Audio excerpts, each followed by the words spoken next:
Hi guys, I'm Jim. Hi, Jim. How are you doing? Jim. No, I'm really excited today because I just started getting back into blogging, and I know that Pinterest is a huge piece of the social media puzzle these days. And these four awesome folks have figured it out, I think.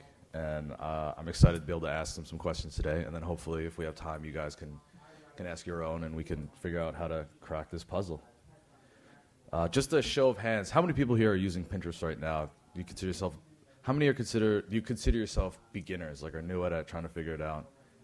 Okay. How many folks been doing it for a couple of years, are like Leslie, feel like an expert? All right. Good. All right, so hopefully everyone will be able to take a huge list of takeaways and things that they can take action on in their own sites and their own businesses. And I think just to get us started, I was hoping everybody could introduce themselves, sort of how they're using Pinterest just briefly, and how it's, in essence, transformed their business. We'll start with Bob. Sure. I've been using Pinterest for about a little over 2.5 years, I think, at this point.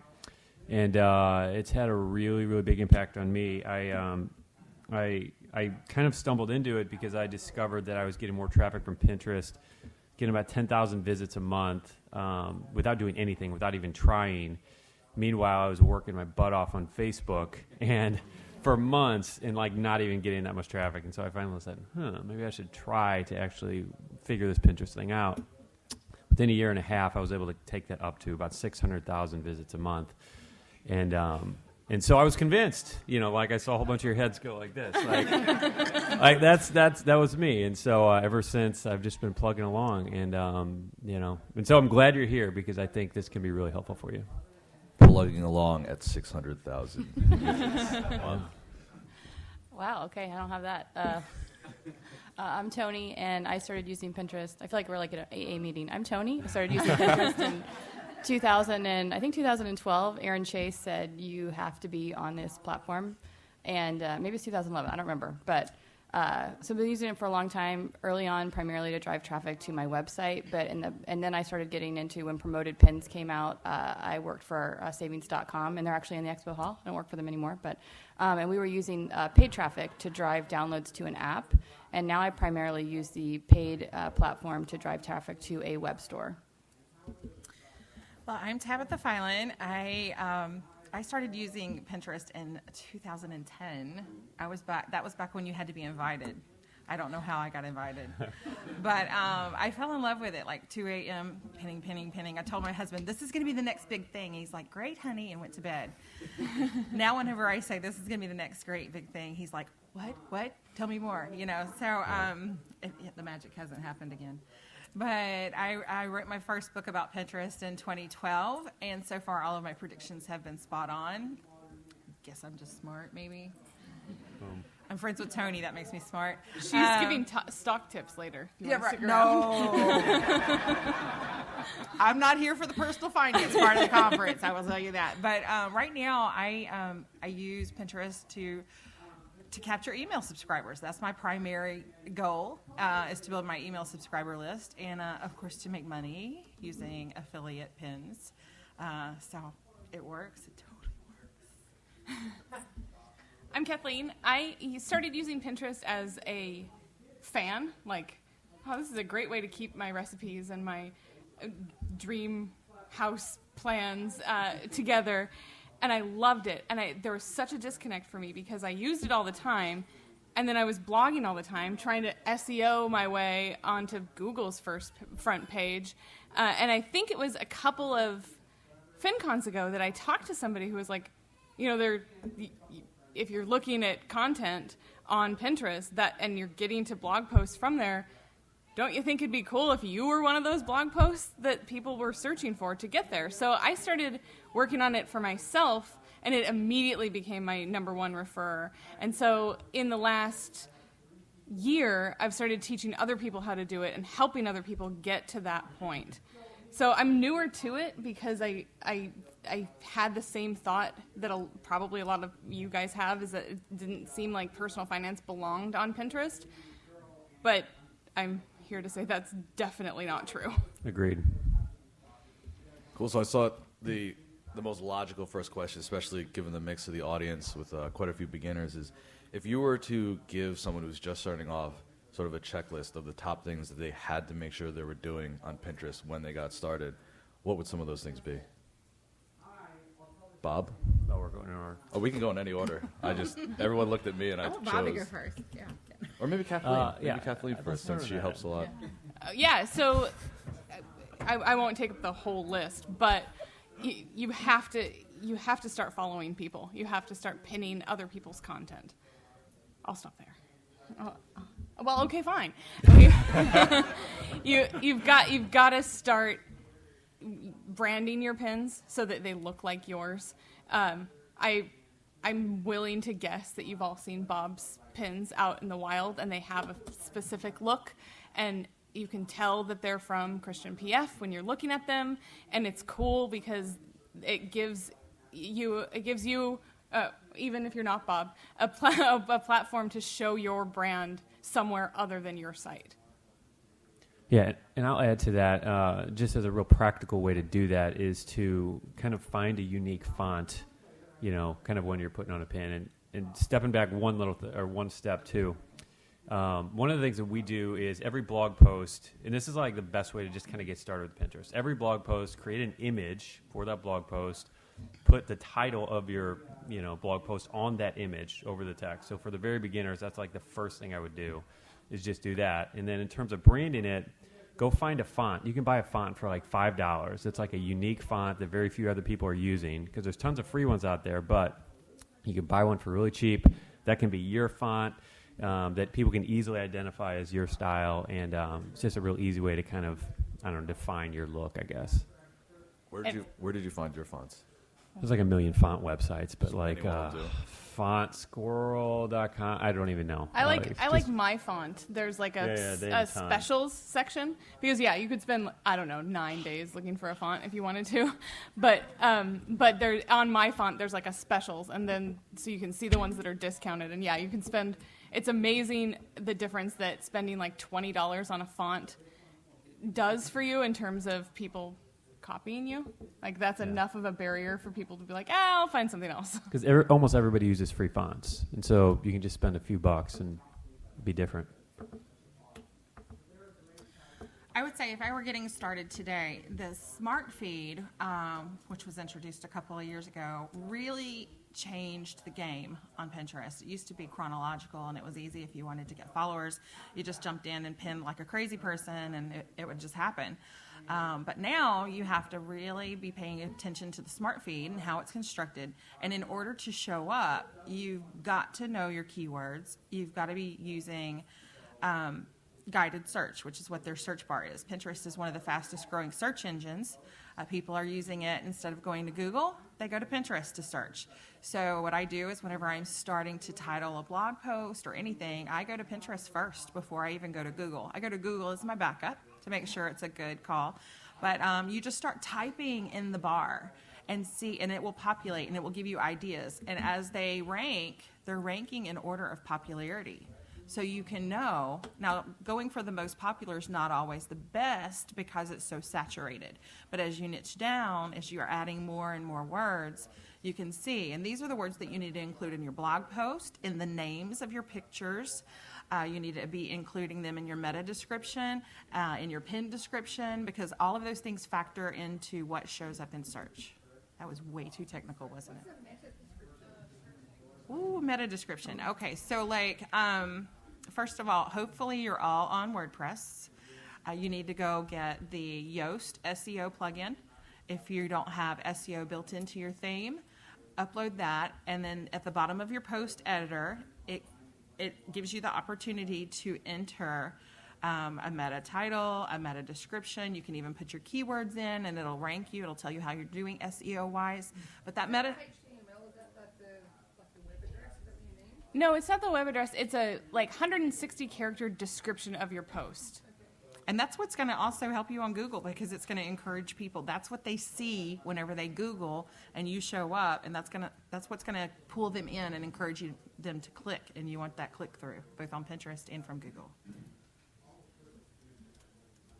I think, Kathleen, one of the things you mentioned was pinning other people's content. How important is that, and why is it important? It's so important. In one of the guides that I wrote, I reminded people of, remember those like gigapet things that we put on our keychains? That like if you didn't pay attention to them, they would die. You would kill them off. Pinterest is like that. If you and like instead of feeding your gigapet pellets or whatever it was, what Pinterest wants is for you to be pinning other people's content. And so when they see you do that, they show you more in people's search results. So their algorithm is a little like gigapet oriented. It's true, though, because when they first launched, they didn't call us pinners. They didn't call us users. They called us curators. And we were encouraged to pin beautiful things. So that would, I mean, I have beautiful stuff. I'm not going to lie. But, you have to balance that. And I try to strive for the 80-20, 80% others, 20% my own.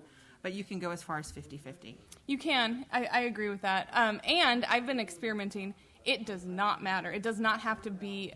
if you're a debt blogger, you don't have to have 80% other debt bloggers' pins. You can be pinning recipes, and Pinterest will still give you credit as long as you have rich pins, as long as they know who you are in order to give you credit for it. Somebody needs to define rich pins for those who don't understand. Tony? Tony's like, I'm not doing it. Rich pins. Well, I'm scared because you guys were confused by Meta, but it's like a metadata just for Pinterest. And what they do is like if you've ever been in the Pinterest feed and you've noticed an image that has the bold under it, and it even has the favicon and the website URL, that's rich pins. So it makes you stand out a little bit more. It publishes your meta description, the title of your post, so you don't have to reiterate that in your pin description. It gives you the opportunity to use your pin description to add more relevance and to encourage people to click through. It's also really, really easy to do. It is. It's something on Pinterest that if you just Google it, you'll find, and you can enter your website and it'll say, okay, they're enabled, or they aren't, and they'll tell you how to do it. It's really, it's really just easy. a line of code or something Yeah. you put on your site, I believe. And if code scares you, the easiest tutorial I have found, it's a little bit dated now since Yoast has updated, but Melissa Taylor actually wrote a Pinterest book at the same time as I did. I forget what the name of her site is, but I guarantee you if you search rich pins in 5 minutes, her post will probably be the top one. It's like I Heart Social Media or something. And that's the easiest tutorial. And literally, it takes 5 minutes. So one of the things that I think a lot of people do, like you mentioned, you'll Google search Google up.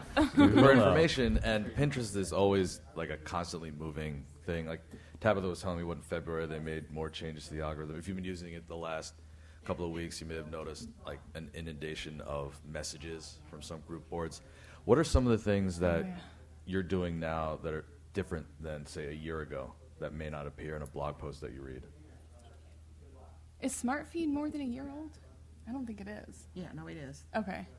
But for me, a year ago, I was really focused on the schedule. Like, I was like, I need to pin at this time and this time and this time. And SmartFeed has made that not nearly as important. Can someone explain a little bit about what SmartFeed is? So before SmartFeed, if you pinned 50 things, all your followers would see all of your pins. So you'd like flood your feed.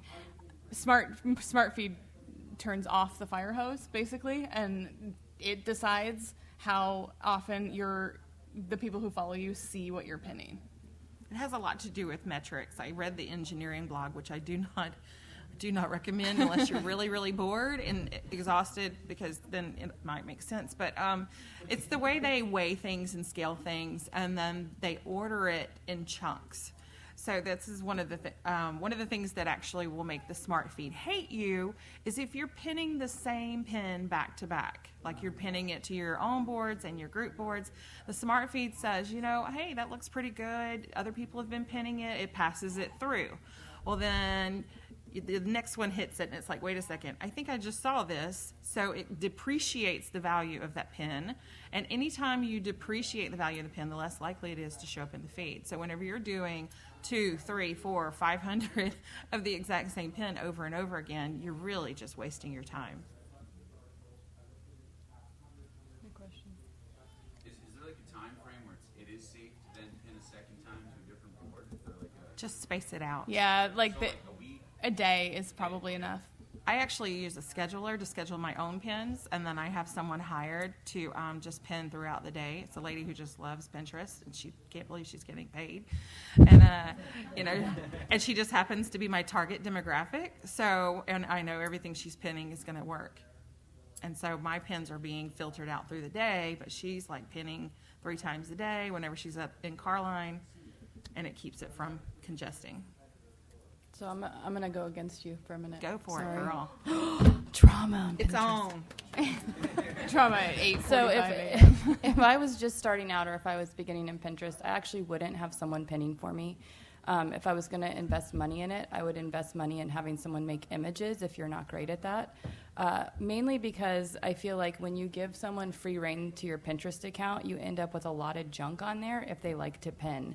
And Pinterest has said that they reward people that pin great content and popular content. So if you don't have a very clearly defined customer avatar and you're a VA or whoever's doing your Pinterest is very honed in on exactly what you want pinned, they're probably pinning stuff that's not benefiting you at all. And it's better to pin less in quality than more in quantity. So if I was new and I, was trying to just build up, I would rather build very focused than build quantity. And I'm not totally disagreeing with you. No, but I gave her a list. yeah. She has So a I would clearly make defined sure list. that I wouldn't just say, hey, so-and-so, can you pin for me? My demographic is men 24 to 44, right? You want to give them a lot of direction if you're having someone pin for you. And I would rather pin myself and then use somebody else to do images or something else that I'm not great at. Yeah, adding on to that image thing, like I think that's absolutely one of the most important things. Like if you take anything else away from this, Pinterest is a visual platform, and it's got to look good what you're pinning. And if it doesn't, you're just not going to have phenomenal success. But if you can create great looking images, it's gonna make a world of a difference. And they've got to be vertical. I know that some of you guys have a theme, on your blog, and you're like, oh, vertical images just look like, I don't They like do. the way They look bad on my theme. They look I great for hide me. it. But there's a way to hide it. Like, there's a line of code. You could probably Google it We and can find drop it in the FinCon room. Yeah, later. there's a I line of have code a- that you can add to an image. There's a plug-in. What? Social Warfare? Social Warfare will do it, which is great. I think some of the hesitation on Pinterest is like, okay, I just spent like 4 hours writing this awesome post. I don't want to spend another half hour on images. But if you can spend another half hour and get 10 times more traffic on that post, then that makes the 4.5 hours you spent on that post way more worth it. Mm-hmm. So I get that. Like, you get to the end of the post and you're like, oh, now I have to add an image. And Social Warfare says, no, actually, you need to add 2 images. One, landscape for Facebook and Twitter. All that has to have is your logo at the bottom. But then, you also need a vertical pin that has the title of the post. Or if there's something that doesn't fit into the 55-character title of the post but makes it more clickable, then you put that on the pin and you use the same image for both. And it does take that extra step, which is, I think, why Tony was saying if you're not good at it, there are people who do it. Or Canva. Canva.com has amazing templates where you just, you search the photos are like $1 a piece. It comes with a one-time, limited. You can pay for more so you can use it more often. But, I love Canva. It makes it super simple.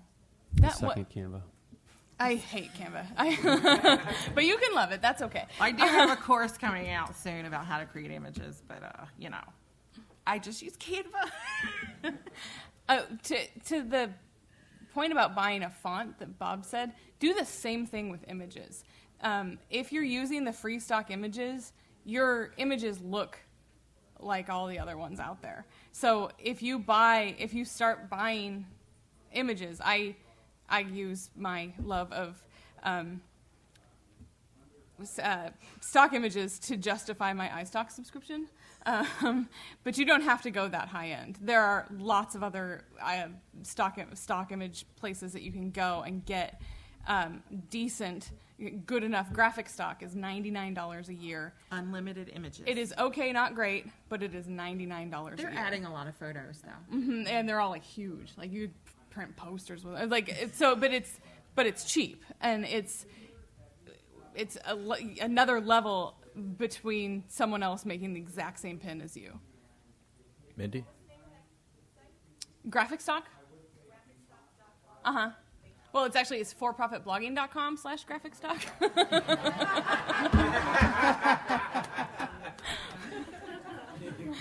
This is a good segue into promoted pins. I know some of you on the panel do promoted pins. I've actually chatted about you with a bit. Just talk about how you guys use promoted pins and how you would recommend others try it too. Bob? So I do a bit with promoted pins, and basically what I've done is we probably have maybe 150, 200 actual pins from blog posts on our site that we have up on Pinterest. And of those, we've looked at the ones that perform the best, just organically, that get a whole bunch of repins and things like that. And then for those that have performed really well, we decided to just kind of boost them some more and add some money to kind of, just promote them. That's basically the gist of what we're doing. We're just looking at the stuff that's performing well naturally and then promoting that. And the click-through rate on your promoted pins is such an important part of, how much traction you're getting on them, or the price. I guess it lowers your price a lot. So that's why we focus on the ones that are already performing really well. But Tony does a whole lot with this. So. What's a good click-through rate and what sort of price do you spend? Good is kind of hard to define, but I'm happy if I get 1%. That usually drives my price way down. I think that's probably pretty high. Certain people might do really well at 0.5%. I don't know. Pinterest says anything above 0.2% is actually good for promoted pins. Yeah. But the point is that if you have a bad click-through rate, you're going to pay like $1 or $2 a click. But if you have a really good click-through rate, you might be as cheap as like 10 cents or something. So it's like vastly different, which is why you should focus on the stuff that's already working organically. Have you heard of any community banks that are using Pinterest? I haven't specifically, but I mean, that's not something I'm looking for. I don't know. Does anybody else know? Not off the top of my head, no. Yeah, I mean, there's plenty of brands that are using Pinterest well. So even if you're looking for somebody to model after, I wouldn't necessarily just go after a community bank, but I would look at other, relatively smaller businesses and see how they're doing it, how they're using it, and you'll get a lot of good ideas. Just to follow up to the community bank, is it possible to pin locally, like on a geo search? You can promote locally. You can promote. Yeah, Well, but your they pins actually are- have geographic rich pins too, where it would pinpoint stuff on a map. So that's one of the rich pins options. But really, ideally, I mean, whatever your niche is, whatever your target is, you just really need to be clearly defined on who you're wanting to attract to your Pinterest account. And you sit down, brainstorm a list of problems that person has. And you need to have a board for each category on your blog. You need to have one board where you pin everything about you. I call mine top post at meetpenny.com, and every post I write is a top post. That's amazing. Right. That's Beautiful. awesome. So, and then I repin from that one to my category boards, repin to my group boards. But I have a very clearly defined idea of who is searching for what, and I'm trying to solve their problems. So on repinning, like you were saying, have a blog post board and then a board for each topic. After you pin to each of those, do you go back and repin to each of those?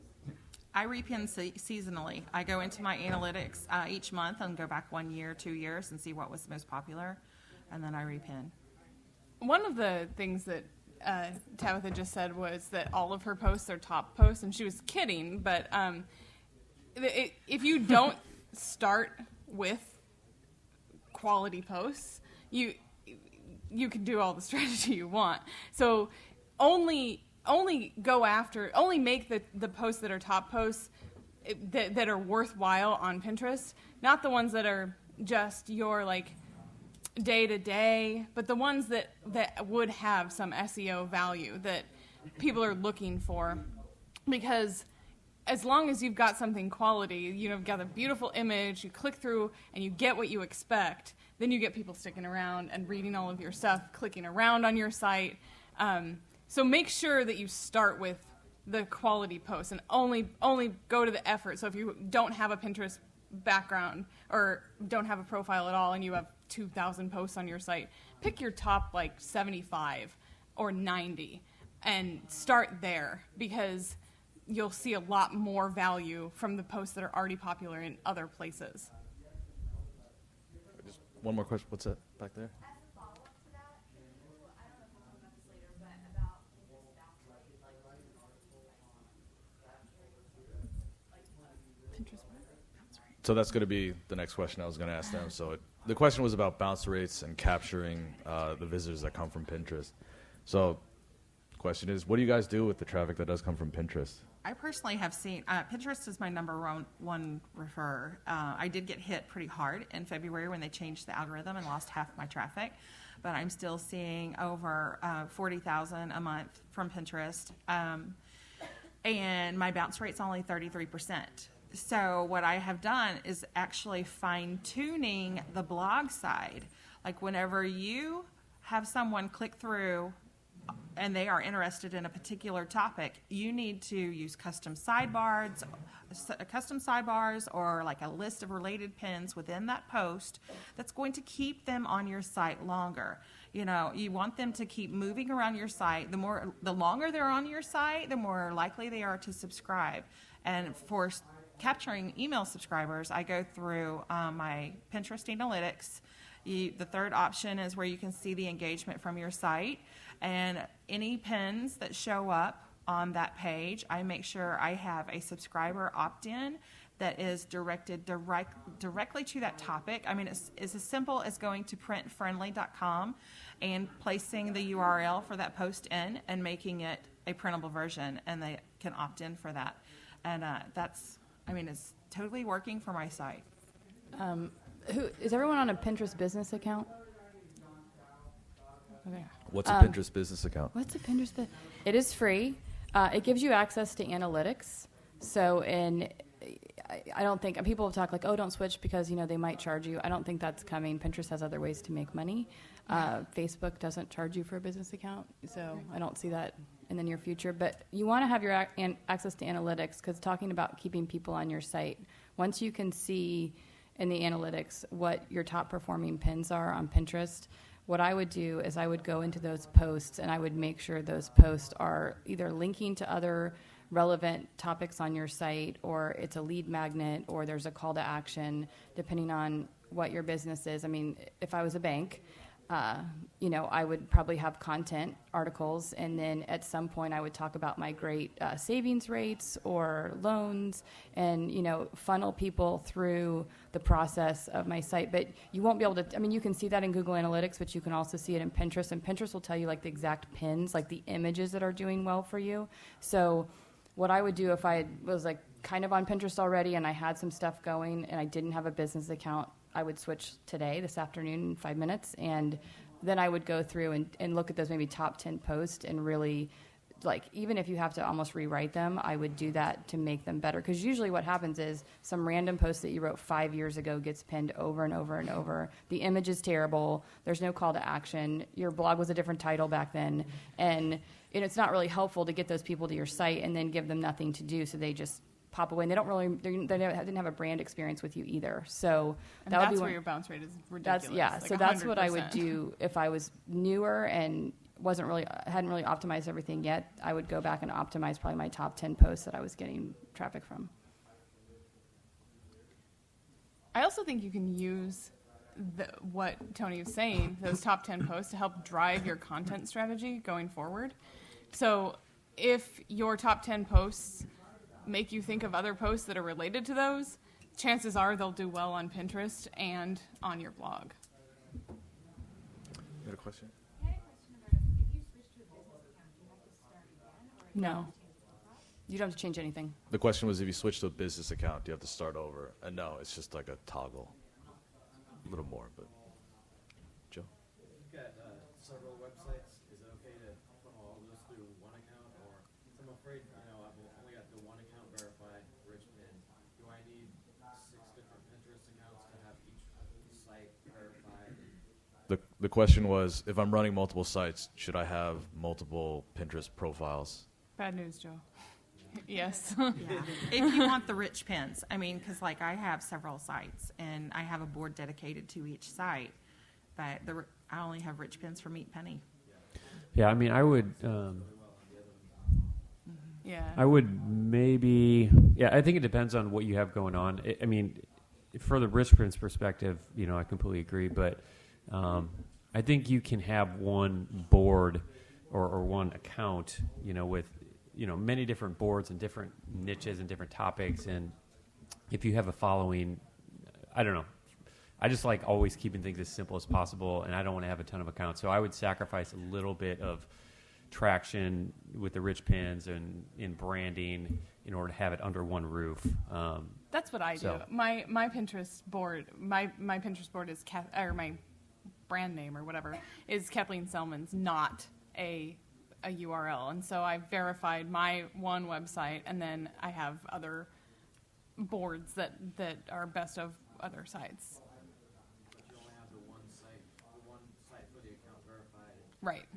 I would verify your biggest site, Yeah.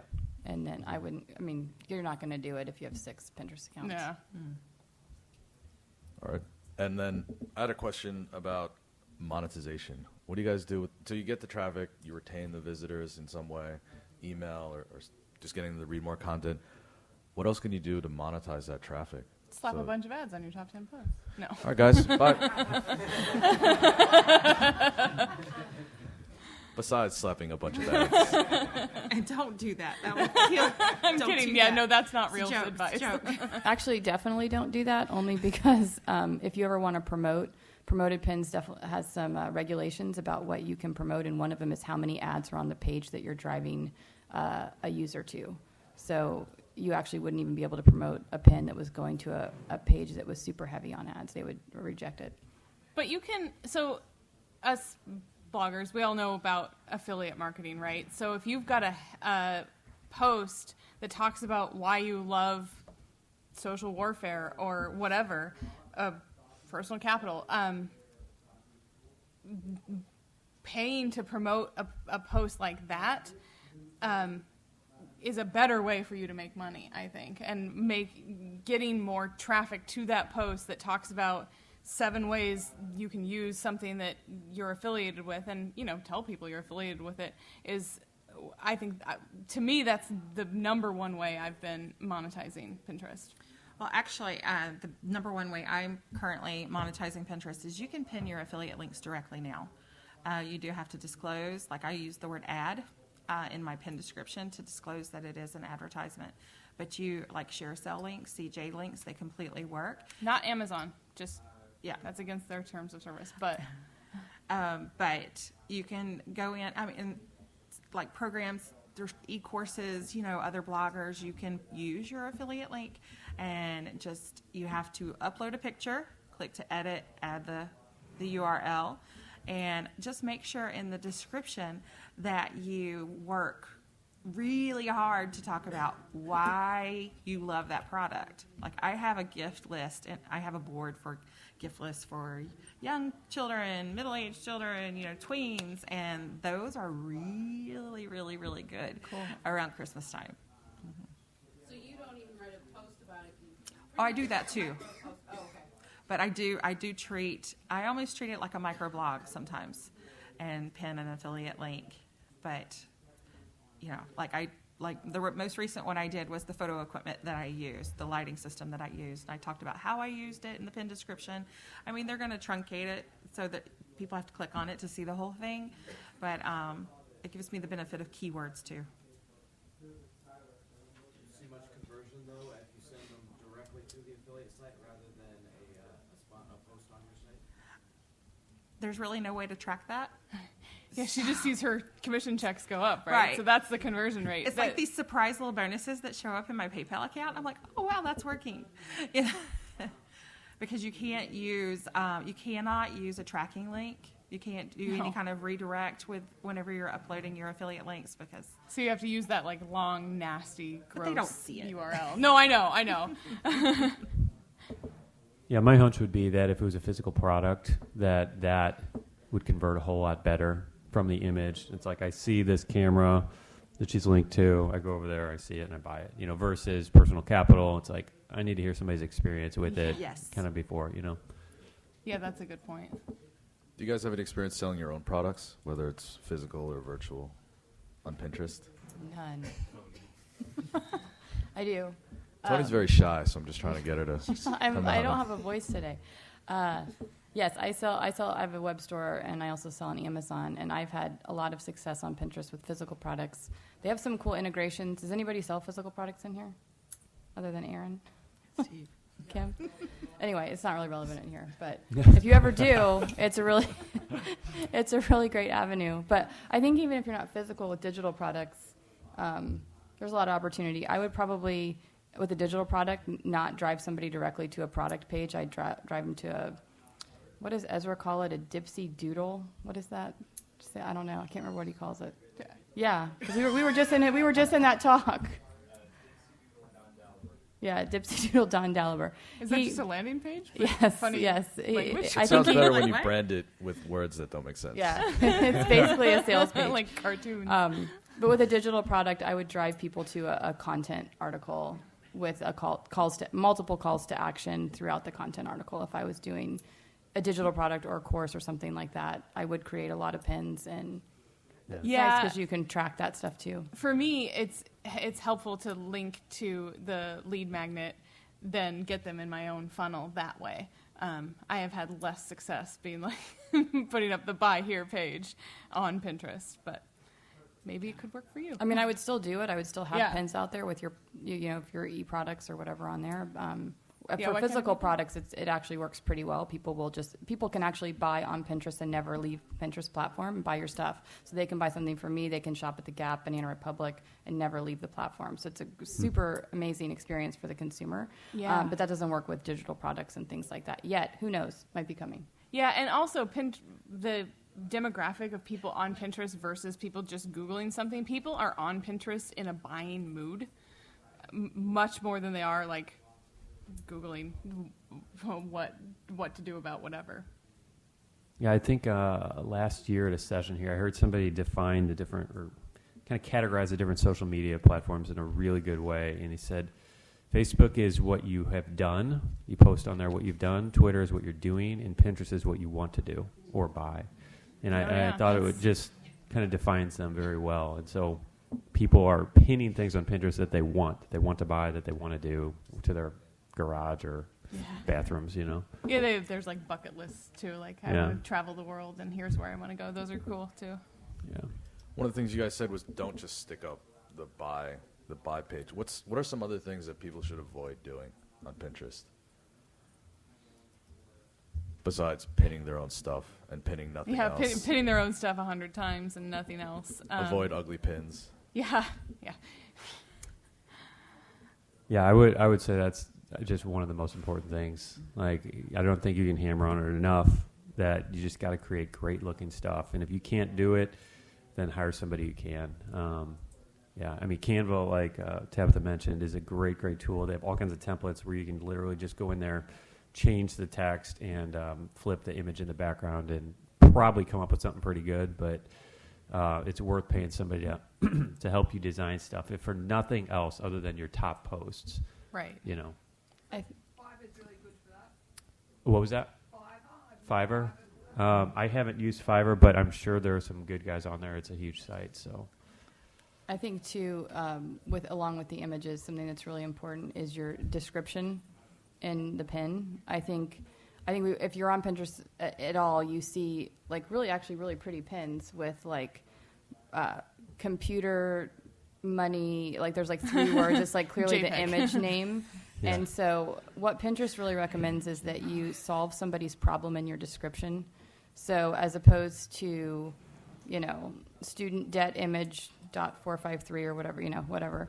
I would make an image. I would put a description that said something like, have you felt overwhelmed by your student loan debt? And then talk about like whatever your post is doing to make people feel less overwhelmed. I would write like a teaser piece of content. And you have a lot of characters in the description. Yeah, way more than So Meta. you need to get people, because people actually look at the descriptions on Pinterest. And so to get them to click over, they have to feel like you're going to help them. They don't just want like the name of the image or even like the title of your post. Like I wouldn't even necessarily put the title of the post in there unless it's super compelling copy. I would focus mostly on solving someone's problem in your description space. And it can feel really awkward, but one of the best ways to do that is to pretend that you didn't write the post. So your friend wrote this post, and it helps people with their student loans, and it is awesome. And so you can say, like, this pin really helped me X, Y, Z. It feels really weird, but nobody knows. You get used to it. Yeah, it's like one of those discomfort things that over time you'll get better at saying. Along the line of descriptions, I would say something not to do. Don't be lazy. Whenever you're creating boards, use keywords to name your boards. Don't be frou-frou. I tried that. Yeah, It me did not too. work. Google loves Pinterest. If you want to show up on Google and in search, you want to make sure you're using keywords in your title. And please complete the board description and choose a board category. I cannot tell you how all the accounts that we looked at, the number of people who were not adding an adequate description, and even in your profile, you want people to know what you're pinning. You're not necessarily there to sell you in your Pinterest description, because let's be honest, the majority of Pinterest users could not care less who you are, but they do want you to solve their problems. So I always, in my board descriptions, in my profile description, I tell them what I'm pinning, and I give a strong call to action, follow me. Tabitha's boards are so good that we used her as an example in one of the courses I did earlier did this year. not. Yeah. So if you look at her profile and you're confused about how to do it, I think it was your gardening board was a great way to show. Love that description. It's a great description. And so if you what is yours? Yours is / I'm Pinterest.com/meetpenny. Yeah, that's what I thought. Yeah, the gardening tips board. That's the one. If they could all be that good. There's somebody in the back. Yeah. A question? Hey, so in the last week or so, it looks like group boards have transitioned to group chat. Not all. To a couple people in mastermind groups about it. Aren't they awful? How do you think that's going to change the use of group boards, and is that really just going to shift to tailwind drive? Group So boards the, have I'll definitely. just repeat the sorry, question. go ahead. She asked, within the last couple of weeks, some of the group boards, it appears that whenever you add pins, it transitions into messaging. And if you've logged in, it looks like an absolute mess on the side. What do you guys think is going to happen in I was just going to say, group boards in February were significantly depreciated because there were too many people relying on group boards to drive traffic to their sites, and Pinterest was like, no, that's not what you're going to use us for. So you really need to be building your own brand, your own profile. If you are pinning to group boards, I mean, I still think it's valid, it's still working, but you need to, like when you're organizing your group boards, pull them all down to the bottom and let your content shine. You need to be the superstar. So the group boards thing, if you haven't looked at it, it's a total mess. And what I've heard is that if you have fewer than 20 people contributing to your group board, that's what happens. So it looks like you're spamming your friends. I had one, the first time I noticed it, so I had sent somebody a pin about things you need to do before you start your podcast. And she responded, someone here actually, she responded, she's like, how'd you know I was going to start a podcast? And I was like, oh my gosh, I'm so sorry, this is terrible. So if you're an owner of a group board, make sure you have 20 contributors so that goes away. I think they're getting a lot of flack for it. I think it might go away, but then again, I logged into Pinterest this morning and it was all up and down the side. So you can either leave boards that only have a few contributors, or if you've got like 14 people on a board, make it 20 so you don't have that. So if group boards were a big strategy, say before February, what do you do nowadays to grow followers and traffic? I'll answer it. Sorry. I was just waiting. I was being polite. But I'm just not worried about getting more followers right now. I'd rather pin better content because of the guided search and the SEO. Your followers aren't always seeing your stuff. So, I mean, obviously you want to have more than 5 followers for sure, but I would be focused on we keep saying this, but we've just seen so many cruddy pins that, not in this group, but in general on Pinterest, really beautiful pins with great descriptions, drive traffic, even if you have 200 followers. So if you're pinning and you're interacting and you're following people and you're following people in your niche, then you're going to organically grow followers. But I would be more focused on the content that I'm pinning rather than trying to gain a bunch of followers. Yeah, speaking of Fiverr, it's not something I would don't buy at followers. All. Yeah, I wouldn't do anything on Fiverr for followers. But it's similar to Twitter in terms of if you want to start following people here, and you'll get at least half of them will follow you back. So the follow for follow, it's like 1 to 2, I would say. 2 minutes. I actually don't follow back, so I'm sorry if you follow me. I will totally neglect you. We have 2 minutes, I think. Let's go right there. I was wondering if there's some personal finance content that just isn't appropriate or feasible for Pinterest. No. The question was whether or not there was any personal finance content that wasn't appropriate for Pinterest.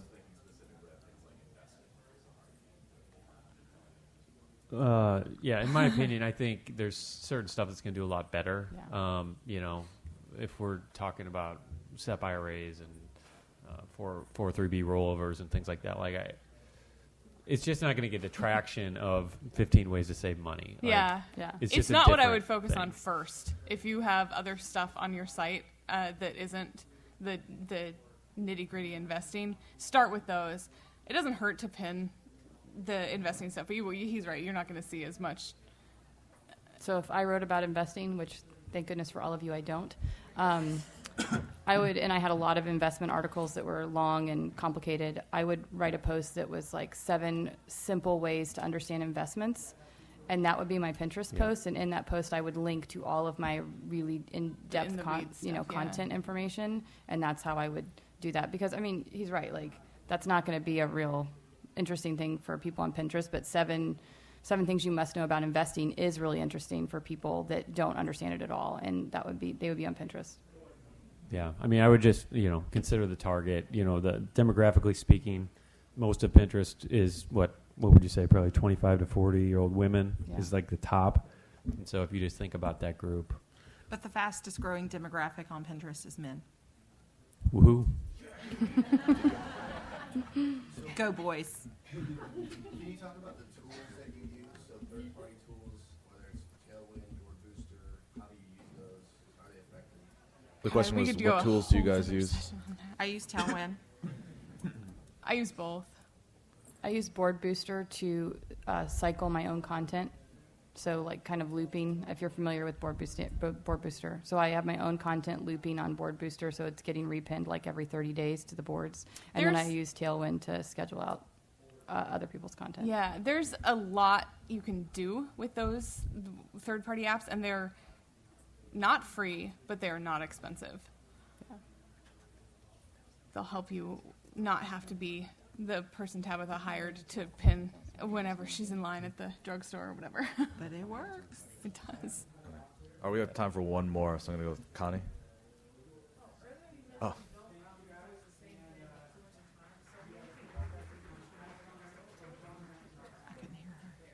I didn't hear. I couldn't hear you. Sorry.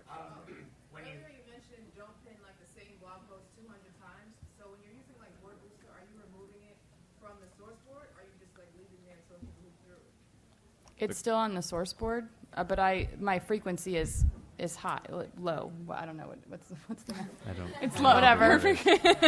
It's only being repinned every 30 days.